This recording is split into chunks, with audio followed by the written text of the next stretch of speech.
Welcome to my channel Sushant nursery. আজ আমরা নতুন একটি ভিডিও চলে এসেছি। আজকে ভিডিও দেখা চলেছি কীভাবে সহজ পদ্ধতিতে, খুবই সহজ পদ্ধতি বলতে পারেন, যে কীভাবে তোমরা কাটিং করতে পারবেন। কাটিংয়ের মধ্যে আছে জবা, আপনার টগর, দেশি টগর, চাইনিজ টগর, রঙ্গন, যার কাটিং মানে চাইনিজ রঙ্গন হয় সেই ধরনের রঙ্গন, বেল, জুঁই, এই ধরনের বিভিন্ন যেগুলো ডাল শক্ত জাতীয় যেসব গাছের, সেই সব গাছের কলম কীভাবে তোমার সহজ পদ্ধতিতে করতে হবে, আর তারই ভিডিও নিয়ে চলে এসেছি। শুরু করা যাক। তো প্রথমেই যেটা করতে হবে, জবা গাছের কলম দিয়ে আজ দেখাবো, জবা গাছের কাটিং দিয়ে আজ দেখাবো। প্রথমেই একটা ম্যাচুরেট প্ল্যান্ট নিতে হবে, যেটার ডালগুলো খুবই শক্ত এবং পুরুষ্ট হয়ে থাকে সেরকম রেখে তারপরে গাছটিকে এইভাবে কাটিং করে নিতে হবে, যাতে পরবর্তীতে আবারও গাছটি ঝাঁকড়া হয়ে গোল হয়ে উঠতে পারে। সেই জন্য মাথাগুলো আমি কেটে দিচ্ছি। দেখো, কাটার পরে এইগুলো গাছগুলোকে এই পজিশানে করে মোটামুটি একটা 10 থেকে 12 ইঞ্চি সামথিং একটা কাটিং এরকমভাবে কেটে নিতে হবে। নেওয়ার পরে দেখা যাচ্ছে মাটিটা, যে মাটিটা আমরা দিচ্ছি সেটা হচ্ছে এক ধরনের বালি মাটি, ঠিক আছে, সাদাও নয় আবার লালও নয়, মাটি আর একটু বালির ভাগটা বেশি আছে, সেরকম দেখে মাটি ভালোভাবে এরকম ডিপ করে নিতে হবে। নেওয়ার পরে মোটামুটি ভালো করে গুঁড়ো করে এরকম একটা পজিশান করে নিতে হবে। ভালো করে দেখে নিতে হবে কাঁকড় বা কোনো ধরনের কিছু আছে কি না। তারপরে নিতে হবে cutting aid powder. Cutting aid powder একটা যখন পাত্রে গুলে নেবে। কাটিং এড পাউডারটা অবশ্যই ভালোভাবে গুলতে হবে জল দিয়ে, কারণ কাটিং এড পাউডার জলের সঙ্গে গুলতে অনেকটাই লেট হয়। তো তার কারণে জন্য ভালো করে গুলে নিতে হবে। আমি দেখো গুলে নিচ্ছি ভালোভাবে ওই জল দিয়ে। সময় লাগবে কাটিংয়ের পাউডারটা গুলতে, ভালোভাবে গুলতে হবে, না গুললে কিন্তু ওই এগুলোই লাগবে না, গোড়াগুলোয়।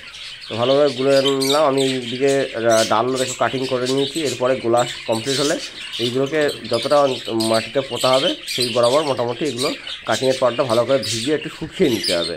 শুকিয়ে বলতে এমনভাবে শুকাবেন যাতে ডালগুলো না শুকায়, একটু হাওয়া খাওয়ালে শুকিয়ে যাবে। তারপরে এগুলোকে যে মাটিটা করা হয়েছিল, রেডি করা হয়েছিল, সেই মাটিতে রেডি করে দিতে পারো।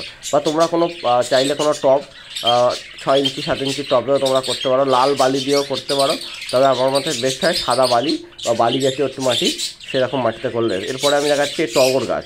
টগর গাছের সেম পজিশনে আমি কেটে নিতে হবে মাথাগুলো। আমরা তোমার জবা গাছ করতে পারো, শীতকালে জবা গাছের মাথা যে ডোকগুলো হয় সেই ডোকগুলো, দেশি জবার ডোকগুলো কাটতে পারো। এগুলো কিন্তু আমি একদমই আমেরিকান বা পুনে ভ্যারাইটি দেখাচ্ছি না, এগুলো সব দেশি জবা দেখাচ্ছি, যা দেখাচ্ছি। এখানে দেখুন মোটামুটি 10 দিন থেকে 15 দিনের মধ্যে দেখুন কীরকম শিকড় চলেছে, 10 থেকে 12 দিন মতো হয়েছে। দেখুন এই শিকড়ের গুটি ফেটে গেছে। তো এরপরে এইটাকে আরও মোটামুটি কিছুদিন রাখতে হবে।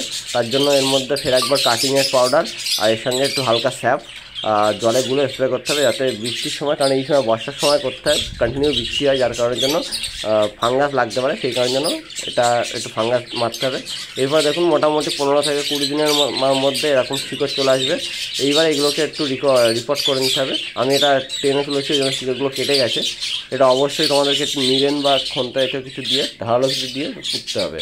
তো দেখুন এটা আমি 5 ইঞ্চি পট নিয়েছি, মাটি রেডি করা আছে, এই মাটিটা দিয়ে এটা রিপোর্ট করে দিলাম।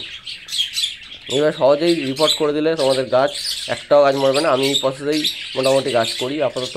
আর একটা আছে গুটি কলম, ঠিক আছে। গুটি কলমটা একটু প্রসেসটা একটু জটিলতম।